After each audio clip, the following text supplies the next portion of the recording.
Here's about a 4-month update since I did the Topwork. Since I started the Topwork mango project.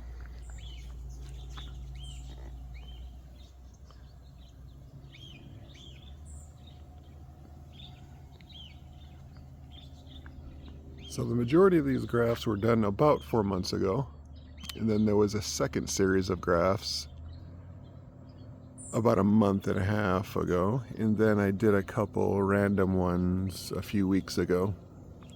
But as you can see, the ones that were done about 4 months ago are taking off really nicely.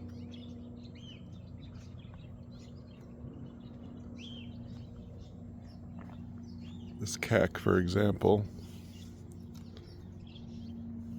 has put off a couple feet of growth, flushing again. Next to that and here and above are sweet tart, growing nice and vertical, multiple flushes, flushing out again, as you can see.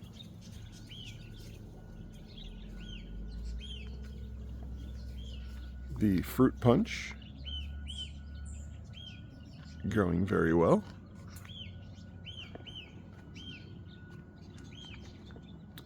This is an original Sugarloaf graft from 4 months ago that didn't push at all. It stayed green, it just wasn't pushing. And since I started obsessively taking out any new flushes below these grafts, like literally multiple times a day, I walk by this tree multiple times a day, so it's pretty easy for me to manage it. But I don't let anything grow unless it's the scion wood. And that's really helped encourage some of these stalled out ones or green ones that didn't push at all. It helped them finally push out. I had some stalled M4s.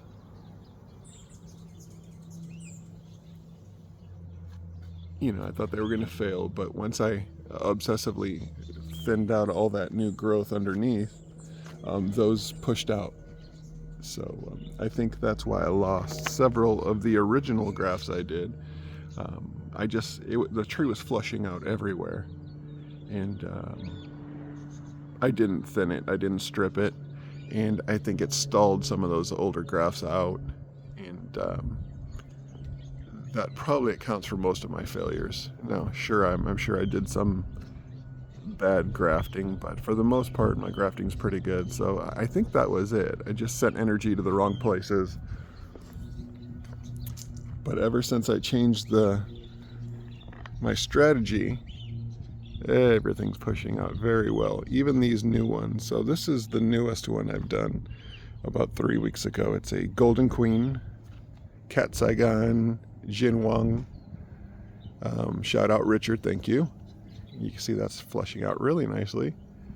This right here is some cack budwood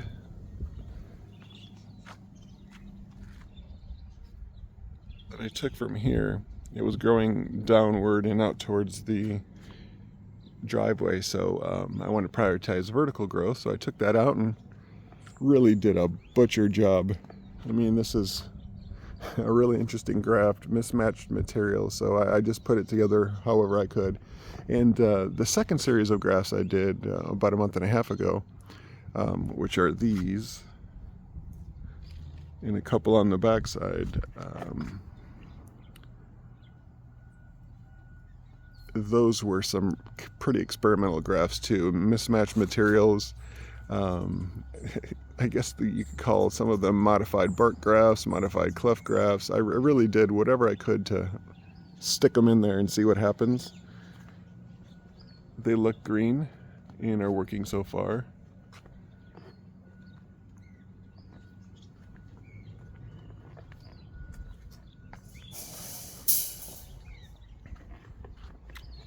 So yeah, that is really nice to see that with persistence, if the scion is still green, there's still a chance. And so the Sugarloaf is on its way. Golden Queen, newly grafted cack from this year's grafted material, which is already kind of cool. I'm able to use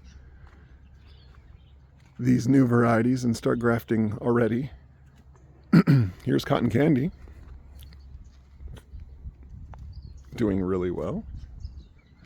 That's from 4 months ago. ST Maui, doing very well. That's from 4 months ago. This is Fruit Punch right here from 4 months ago, doing very well. This is one of the M4 that was basically stalled out from 4 months ago, and then I started aggressively, obsessively stripping out any new growth beneath, and it finally pushed it.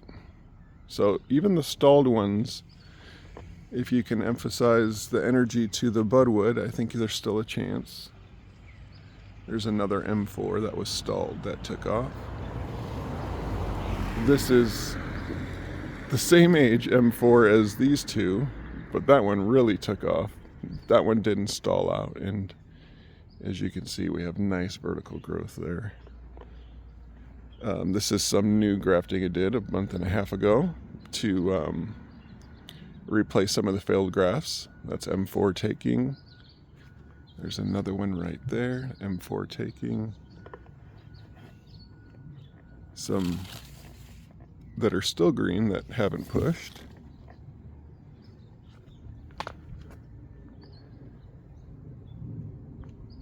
So as you can see, every branch is now grafted with a new variety. The Glen is gone.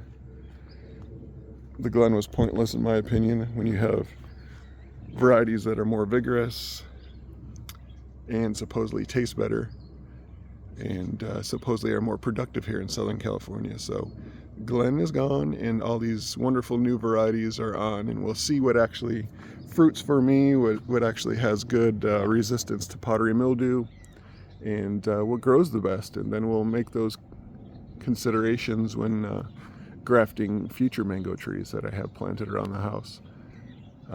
But this is looking really good, and I really went hard on this tree this year because I want it to be balanced going into next year. You can see this section right here where I had some fails from about 4 months ago. I really wanted to get that done this year, so the tree is in balance for the most part, and I could see the different growth rates, and I really could just let it go next year and see what happens. But we're on our way. I'm very excited about this. I cleared out, if you've seen previous videos, you know I have Mexican sunflower growing everywhere, and I had a dwarf mulberry in there. So I cleared this whole section out, chopped down the Mexican sunflower, using it as mulch, obviously, as usual. And the mulberry is out.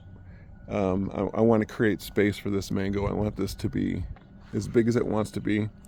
The days are getting shorter, so I really wanted to open it up, let a lot of sunlight in and as much heat in, so all this new growth can harden off and be healthy going into the colder months.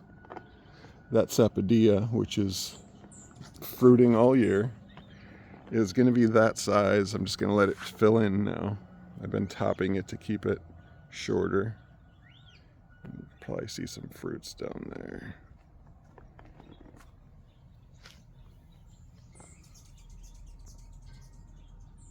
There they are.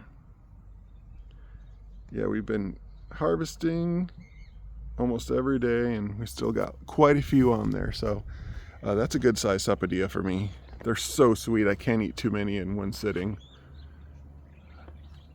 But this video is more about the mango Topwork project. Out of balance now, but we're on our way to getting this nice and balanced. Really successful grafting, especially once I started stripping the rootstock growth out and only allowing the budwood to push. I think you really have to maximize the opportunities here in Southern California to get vegetative growth. So that might be a pretty good strategy going forward, is just to not let anything grow but the budwood.